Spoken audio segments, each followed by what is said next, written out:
Não se esqueça de fazer o seu dízimo ou a sua oferta na conta da igreja. Igreja Presbiteriana do Povo Celestial, Banco Bradesco, código do banco 237, agência 0198, conta corrente 180.897-4, CNPJ 48.057 343/0001-19. Bom dia, queridos. Que a graça e a paz do nosso Senhor Jesus Cristo seja com todo o povo celestial. Continuando a nossa série sobre casamento, relacionamentos e família, hoje eu gostaria de falar um pouco sobre o namoro. Por quê? Primeiro, a gente precisa se preparar para casar, né?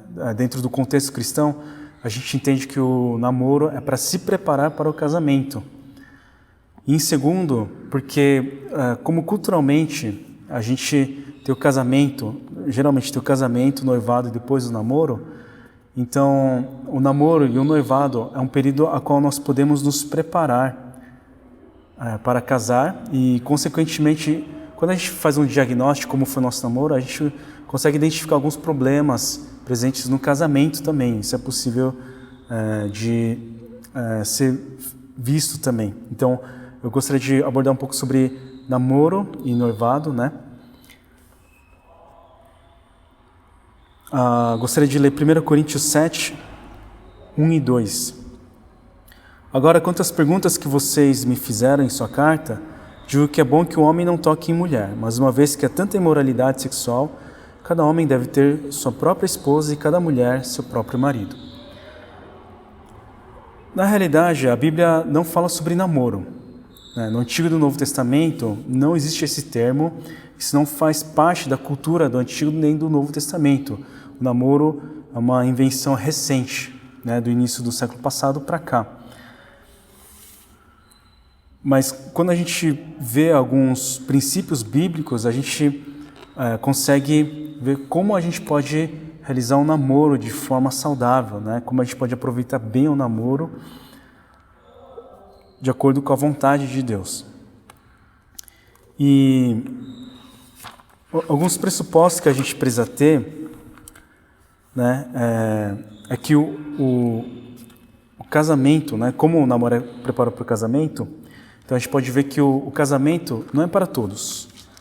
No versículo 7 de 1 Coríntios 7, 1 Coríntios capítulo 7, versículo 7, diz assim: gostaria que todos fossem como eu, mas cada um tem seu próprio dom concedido por Deus. Um tem este tipo de dom, o outro aquele. Então, ele está se referindo ao casamento. Isso é um dom, não é para todos. Inclusive, a ideia de que eu preciso casar para ser completamente feliz não é inteiramente verdadeira. Lógico que casando a gente pode se realizar, ter filhos e tudo mais, mas o importante é a gente ser feliz no Senhor.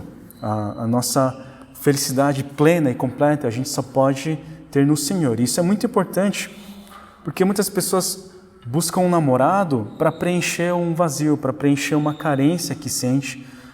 Pode ser carência dos pais, carência paterna ou materna, ou algum outro tipo de carência, mas namoro não serve para isso.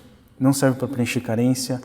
E casamento também, às vezes, eu já vi jovens querendo casar para sair de casa como uma maneira de emancipação.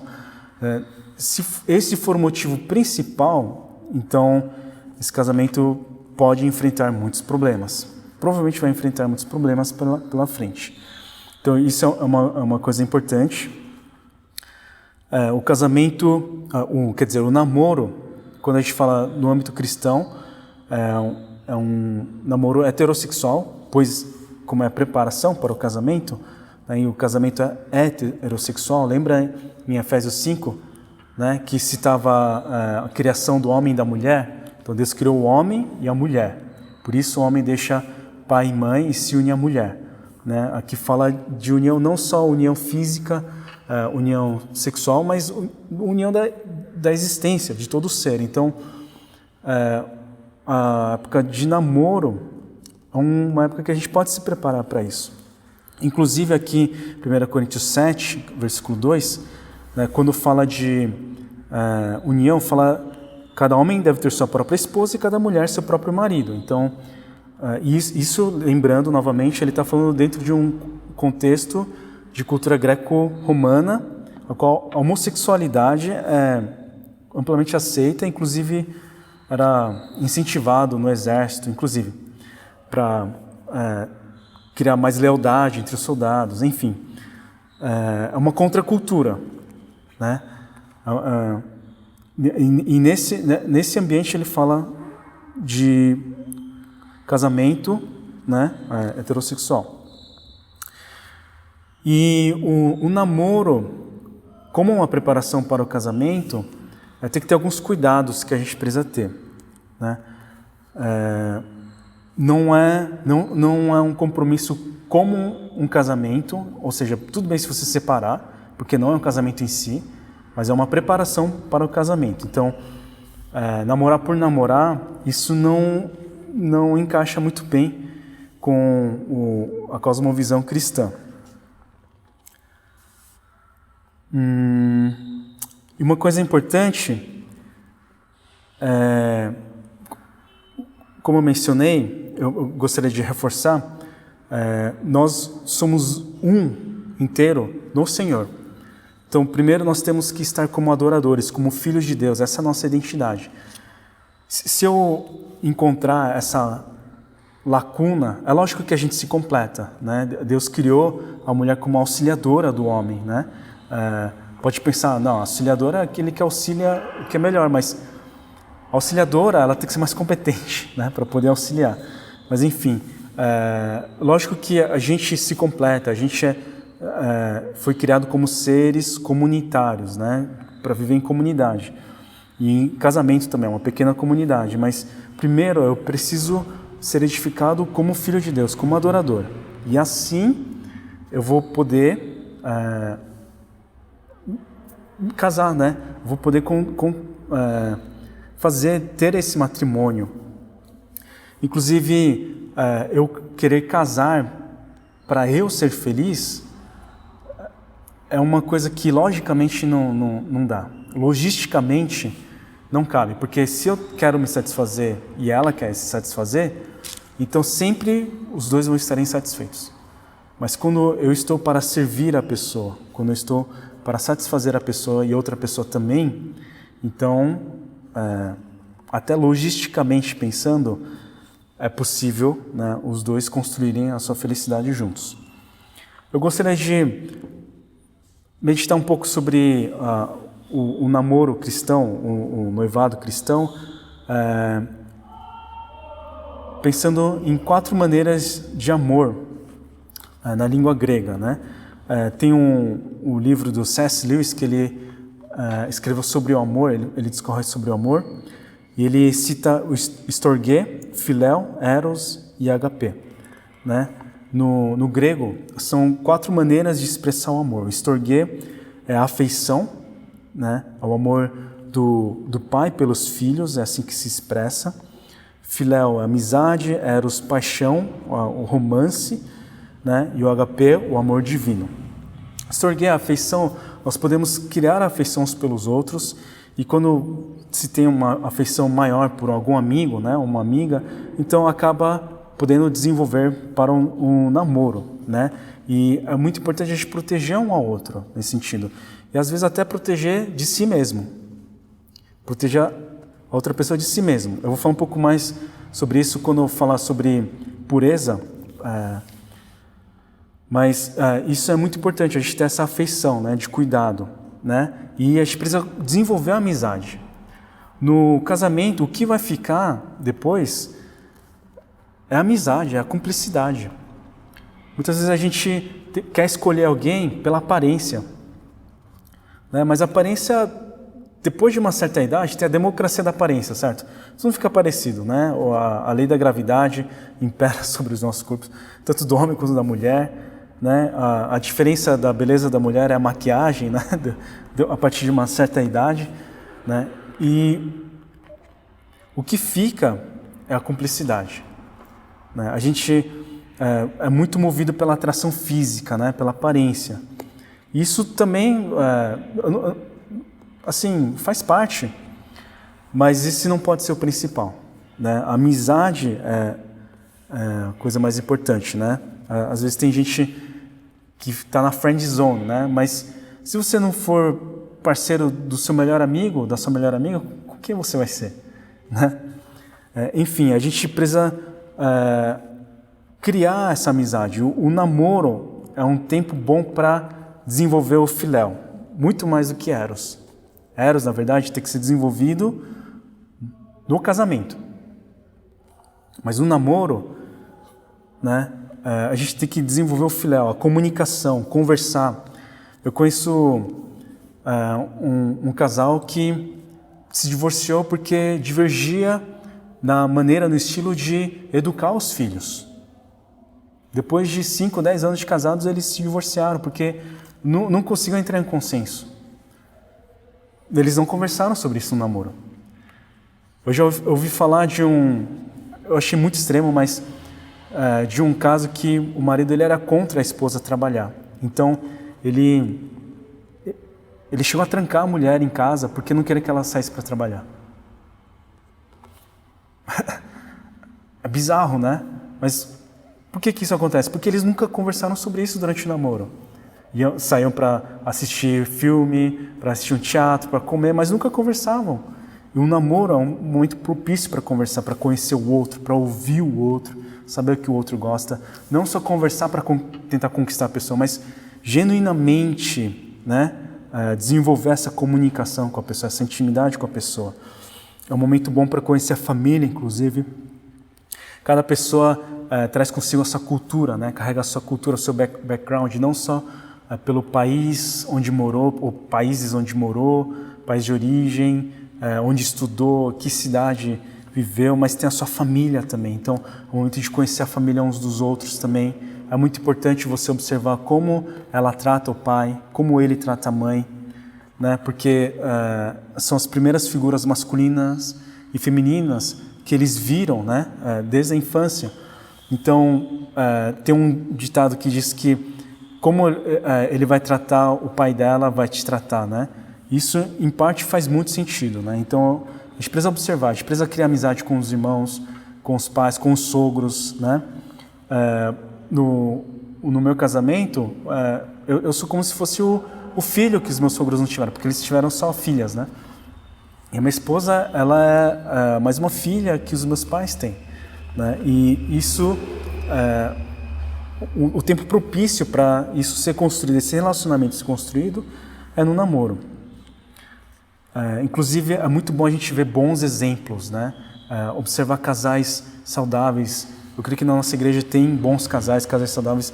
Nem todo mundo é perfeito, obviamente, mas a gente observar, perguntar, conversar, isso é muito importante. Ler bons livros. Depois eu posso falar bons livros sobre namoro, sobre noivado. Eu posso indicar para vocês. Conversar sobre isso, né? É muito bom. E também é um tempo de crescimento espiritual também, né? Por que não? De orar juntos, né? Em 1 Pedro 3,7, Pedro ele fala assim para os maridos: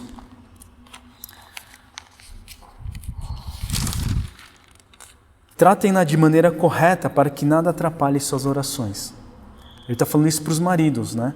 Tratem-na de maneira correta para que nada atrapalhe suas orações. Então, para que haja um momento, um ambiente de oração, de adoração no casamento, isso deve ser desenvolvido desde o namoro. Se não tem um namoro, no casamento vai ser mais difícil ainda para ter. E se no seu relacionamento com a sua namorada, com o seu namorado, vocês não têm ambiente para orar, não tem clima para orar, para adorar, para compartilhar a palavra, então tem alguma coisa errada. Tem alguma coisa errada. Vocês precisam rever isso. E vocês precisam começar a construir esse relacionamento. Eu casei com a minha primeira namorada, que é a Gi, e foi minha segunda namorada também, porque a gente separou no meio.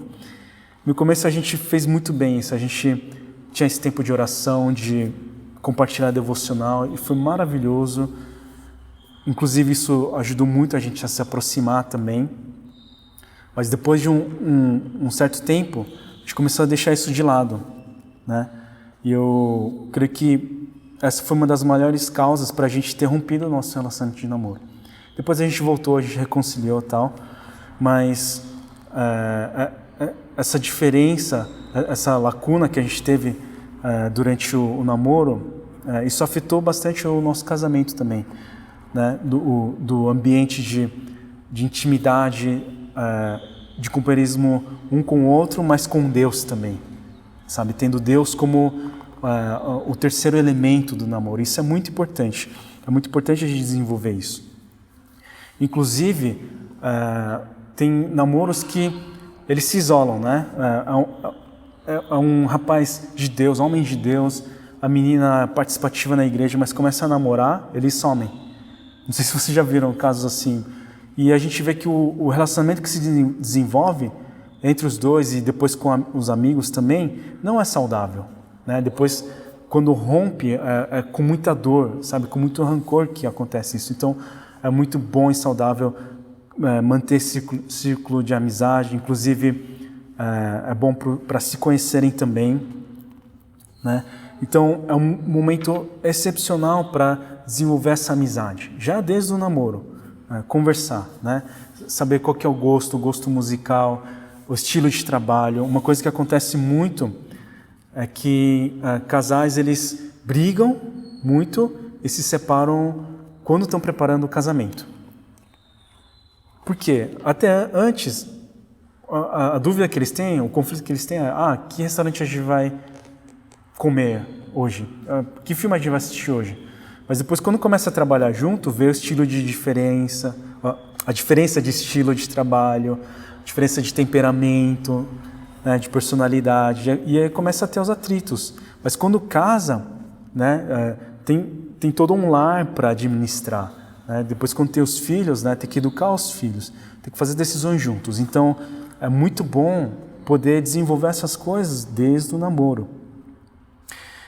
Então, storge, philéu e eros, né? A paixão da atração física, né? É o amor romântico, né? O C.S. Lewis, ele expressa isso como paixão. Paixão, a atração física, não é amor. A gente confunde, né? A gente casa por beleza, aí depois o casal chega e fala para o pastor: nosso amor acabou. Ainda bem que esse amor acabou. Então, constrói um relacionamento genuíno de amor, de um amor mútuo que não seja atração física, sabe?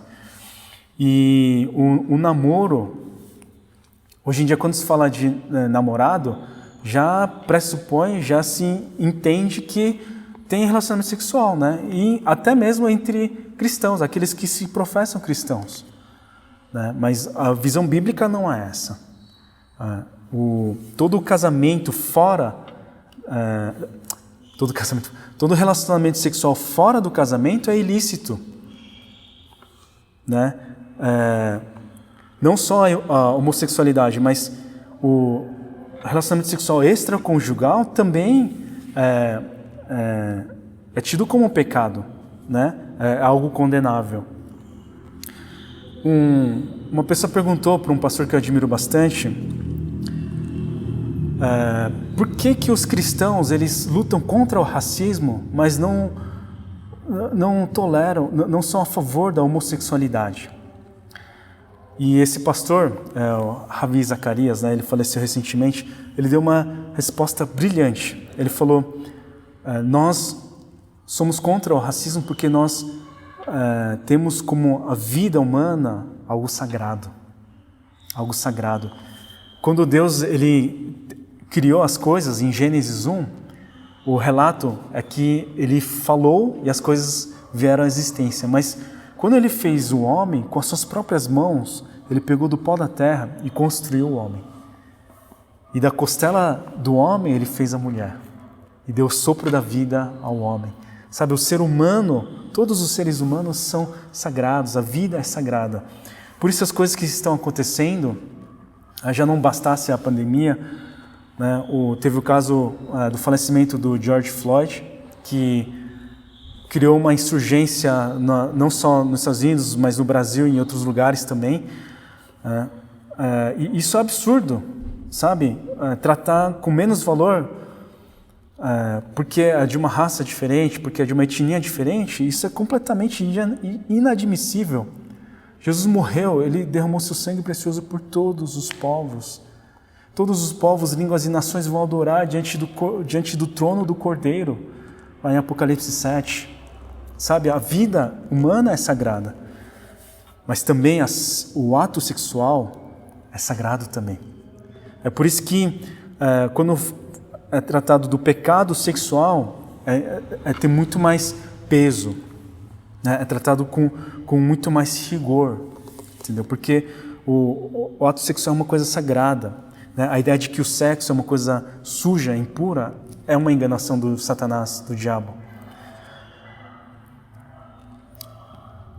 Sexo é uma coisa divina, é uma coisa que Deus criou, mas isso deve ser desenvolvido, isso deve ser cultivado dentro do relacionamento matrimonial. Somente essa aliança entre o homem e a mulher perante Deus e perante os homens que pode garantir, segurar, tem o comprometimento suficiente para que se tenha essa intimidade tão profunda quanto o ato sexual. Quando tem um ato sexual, os dois se tornam uma só carne. Não é só fisicamente, mas espiritualmente, emocionalmente, tem uma grande conexão, né? E dentro da cosmovisão bíblica, dentro da vontade de Deus, isso é dentro do matrimônio. Inclusive, 1 Coríntios 7,3 fala assim: o marido deve satisfazer as necessidades conjugais de sua esposa e a esposa deve fazer o mesmo por seu marido. A esposa não tem autoridade sobre seu corpo, mas sim o marido. Da mesma forma, não é o marido que tem autoridade sobre seu corpo, mas sim a esposa. O que isso quer dizer? O corpo da mulher pertence ao marido, e o corpo do marido, do homem, pertence à esposa. Mas isso não é verdade dentro do namoro. Sabe aquele discurso, se você me ama, então você vai fazer isso. Você não me ama, então. É mentira isso. É enganação do Satanás. Nesse caso, meu corpo, minhas regras. Você só se sujeita dessa maneira quando você casa. Aí sim você tem que ter um comprometimento, um comprometimento inclusive com relação ao desejo do seu cônjuge, né? Mas não no namoro. Namoro, a gente tem que evitar isso. Tem aquela famosa pergunta, né? Até onde eu posso, né, no namoro? Intimidade física, até onde eu posso? Geralmente as pessoas perguntam isso porque ele vai até o limite, até aquele limite para não pecar, né? Mas quando você cria no seu parceiro ou na sua parceira esse desejo sexual que você não pode satisfazer porque vocês não estão casados, então isso já é pecado. Já é considerado pecado. Então a gente tem que tomar muito cuidado. Por isso que eu digo proteger o outro até mesmo de si mesmo, né? Se vocês veem que quando vocês estão sozinhos, vocês já querem buscar intimidade física e tal, então evita esses lugares, sai mais em público, sabe? Uma coisa que acontece é que uma vez que você desenvolve essa intimidade física, isso inibe o diálogo, a conversa, porque você quer tanto aquela intimidade, você quer se sentir conectado tão rápido, né, que acaba sendo um atalho, que você não desenvolve a comunicação, que dá mais trabalho. Mas esse é o momento de conversar, de desenvolver amizade, desenvolver parceria. E tem outras maneiras de você se tornar cúmplice com essa pessoa, né?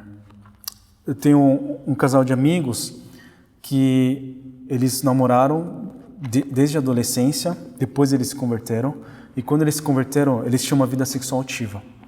Mas quando eles entenderam que essa não era a vontade de Deus, eles se abstiveram da atividade sexual, eles se arrependeram, pediram perdão, e foi muito difícil. Eles contam que foi muito difícil segurar, mas eles conseguiram segurar.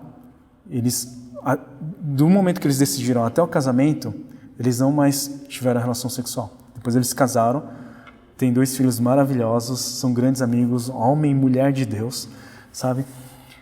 E isso pode ser restaurado. O fato de, eu tive experiência sexual já, então já era. Não, isso é mentira.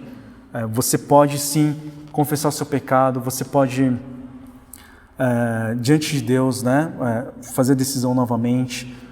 Os seus erros passados, o seu pecado passado não define quem você é, pelo contrário, o que Jesus fez na cruz por você define quem você é, né, como filho precioso, como filha preciosa de Deus. Isso é muito importante você entender, tá bom? E é importante você se preservar para o seu marido, para a sua esposa. Isso é um presente que você pode dar, sabe? Depois tem muitos problemas de ciúme, de comparação que pode acontecer depois. O índice de divórcio aumenta também quando um dos cônjuges tiveram relacionamento sexual com outros parceiros, outras parceiras anteriormente.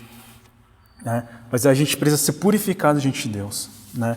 O interessante é que quando Deus ele faz a aliança com Abraão, ele faz a circuncisão. O sinal da aliança é a circuncisão. Para quem não sabe, pergunta para o papai e mamãe o que é circuncisão, tá bom? Mas a marca é no órgão reprodutor masculino. Olha só que interessante, por que não faz circuncisão na testa, no dedo ou em algum outro lugar? Né?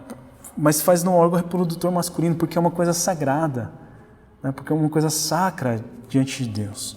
É uma coisa linda quando é feita da maneira correta. Então, e isso é muito importante. Né? Inclusive, na Bíblia muitas vezes fala sobre imoralidade sexual, sobre impureza. Né? Isso a gente tem que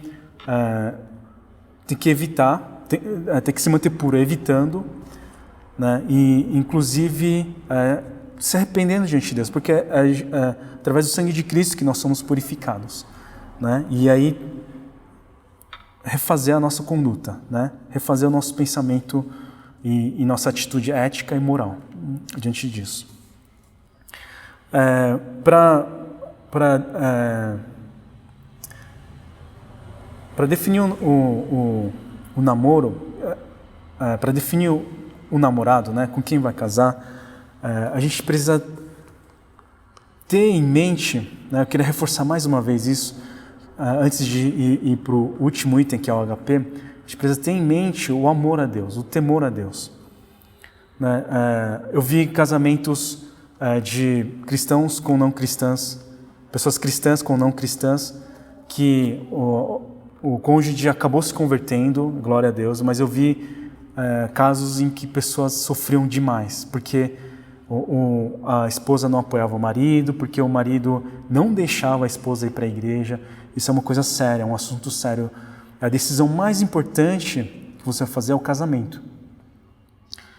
Depois, lógico, depois de você se decidir por Cristo, receber a Cristo como seu Senhor e Salvador, por se entregar, entregar a sua vida inteiramente a Deus, depois dessa decisão, né, de se entregar a Deus, a decisão mais importante é com quem você vai casar, até mais do que a sua carreira.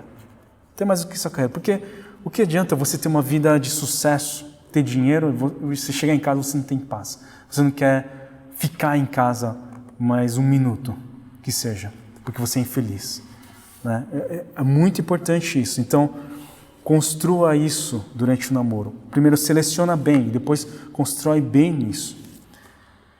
E se você já é casado, já era. Você já fez sua escolha, tá certo? Né? De novo, quando eu disse sim para minha esposa, eu disse não para milhares, centenas de milhares, milhões de mulheres. Para bilhões de mulheres eu disse não. Não que elas iam me querer, né? Mas enfim. Né? Quando eu disse sim para minha esposa, eu disse não para as outras pessoas. Né? Então, essa decisão é muito importante. É muito importante. E, por final, amor HP. O casamento é a única coisa que une em um só, o storge, filéu, eros e HP. É o único que une. Mas, para ter a união de todos, precisa do HP, do agapau, do amor divino, do amor sacrificial, do amor que perdoa de Jesus Cristo. Porque senão o Storge, Filéu e Eros, eles vão ser deturpados. Não vai ser um amor pleno, vai ser um amor machucado, vai ser um amor sujo pelo pecado. Mas através do amor HP, a gente entende o perdão, a gente entende o amor sacrificial, né? O interessante é que C.S. Lewis, quando ele fala sobre esse amor, no último capítulo, primeiro ele faz um embate entre amar a Deus e amar outras coisas, outras pessoas. Mas no final, quando nós amamos a Deus, quando nós amamos a Deus acima de todas as coisas, isso influencia todas as áreas da nossa vida. Então, a expressão de amor que eu tenho pelo irmão é uma expressão de amor a Deus, né? Em 1 João 4 fala que Deus é amor. Deus é amor. E essa é uma expressão muito forte. Deus ama tanto que Deus é amor. A sua essência é o amor. E se eu digo que amo a Deus que não vejo, mas eu digo que amo o irmão, mas eu não amo o irmão que eu vejo, então você é um mentiroso. João fala que você é um mentiroso, né? Ou seja, o amar o próximo está vinculado ao amar a Deus, né? E assim tem que ser o nosso relacionamento com Deus. Se o seu namorado ou sua namorada, né, não querendo culpar, mas se esse relacionamento que você tem de namoro, né, falando melhor, expressando melhor, te afasta de Deus, você sente que você tem menos vontade de orar, menos vontade de participar na igreja, então termina esse relacionamento. Termina. Se você quiser tentar criar essa intimidade juntos com Deus, aí tudo bem. Mas se não, termina. Termina. Porque Deus é a coisa mais importante na sua vida. O amor de Deus é a coisa mais importante na sua vida. E se você constrói um relacionamento sem o amor de Deus, vai ser como construir a casa na areia. É bonito, é fácil de construir, é vistoso, mas vai chegar uma tempestade, não vai aguentar. Não vai aguentar. E para os que já são casados, vocês acharam que eu não ia falar para vocês, né? Vocês podem identificar tudo isso, né? Como é que será que foi o nosso tempo de namoro, o tempo de noivado, né? E se teve alguma falha, algum equívoco em alguma parte, então é um tempo de trabalhar isso. Inclusive, o casamento é o momento que o namoro se aperfeiçoa, não encerra o namoro. Aquela vontade de querer conquistar a sua esposa, né? A sua namorada que você tinha antes, isso pode continuar e deve continuar, sabe? É uma coisa que eu aprendi a duras penas, é que eu tenho que continuar conquistando a minha esposa, né? E dentro desse relacionamento a gente pode realmente cobrar um do outro, sabe? Você me ama, né? E trabalhar para isso, né? Então, tem coisas, atitudes, linguajar que a gente pode prestar atenção e intencionalmente expressar o nosso amor um pelo outro. Isso é uma coisa que a gente tem que cultivar, né? A minha avó paterna, ela cuidou do meu avô até o falecimento dele. Ele faleceu com 80 e poucos anos de idade. E ela cuidava muito bem dele, sabe? Eles eram muito meigos. E a minha avó ainda é viva, o meu avô já faleceu um tempo atrás, mas chegou uma época que o meu avô ele não tinha mais saúde, né? Ele já estava preparado para ir para o céu. Então ele ficou 1 ano e meio, 2 anos acamado. E os meus tios, eles colocaram pessoas para auxiliar, né? Enfermeiras e tal, para auxiliar minha avó no cuidado do meu avô, e elas falavam: Harmony, né, que quer dizer vovó em coreano, abandona. Elas falavam assim, o brasileiro, quando o marido fica assim, aí abandona o marido, né, vai ser feliz, né. Mas a minha avó, ela falou assim, com um português bem pobre, ela falou: não, ele é meu marido, né, a gente decidiu amar, né, então eu vou continuar servindo a ele. E elas achavam isso lindo, isso maravilhoso. Mas isso nada mais é do que o amor HP.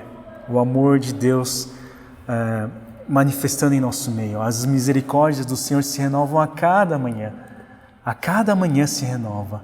O cuidado de Deus para conosco a cada momento, a cada segundo. Deus, Ele olha para a gente, Ele assiste a gente com amor, Ele expressa esse amor com a gente. Ele conquista e reconquista a gente com esse amor. Basta a gente prestar atenção a Ele. E assim, é desejoso que seja também no casamento. Uma coisa que acontece é que as mulheres, elas sonham sobre o casamento desde a infância. Né? Os homens têm que saber disso. Né?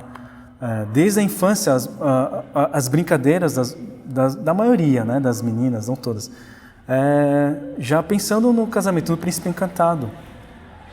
E os homens não pensam em casamento, só pensam depois, né? E eu amo ela, e agora o que eu tenho que fazer? Então, essa é a realidade, né?